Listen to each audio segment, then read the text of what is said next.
Plaintext. Hi everyone, I'm here today to delve into a pivotal moment in history that not only shaped the outcome of World War II, but also the entire modern world. We're talking about President Harry S. Truman and the decision to use the atomic bomb, a decision that has sparked endless debate and analysis over the decades. Let's set the scene.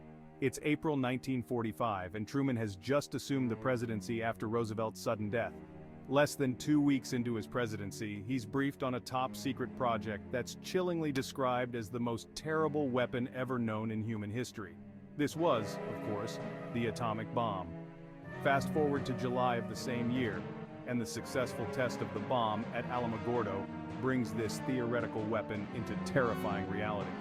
Truman, faced with the daunting task of ending the bloodiest conflict in human history, saw the bomb as a necessary evil. His primary goal? To bring World War II to a swift and decisive end, sparing both American and Japanese lives that would be lost in a potential invasion of mainland Japan. Now let's talk about Truman's personal connection to the military. As a former combat artilleryman in World War I, he wasn't a stranger to the horrors of war. He knew the price of conflict firsthand and understood the hopes and fears of soldiers on the ground. This personal history influenced his decision significantly. Critics, especially revisionist scholars, have argued that the use of the atomic bomb was unnecessary, and that Truman was more interested in showing power, particularly to the Soviet Union, than in ending the war.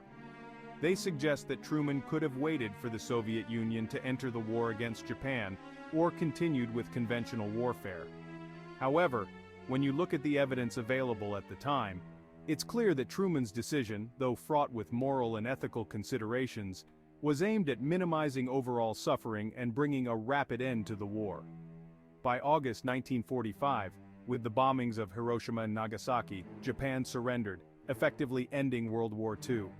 It's important to remember, though, the profound and lasting impact of this decision. The atomic bombings of Hiroshima and Nagasaki resulted in immense human suffering and set the stage for the nuclear arms race during the Cold War. In conclusion, Truman's decision was shaped by his wartime experiences and his pressing desire to avoid further bloodshed.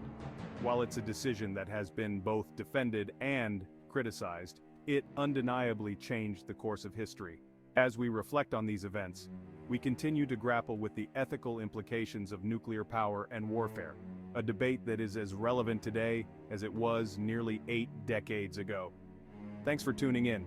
If you found this dive into history insightful, don't forget to like, share, and subscribe for more thought-provoking content. See you next time.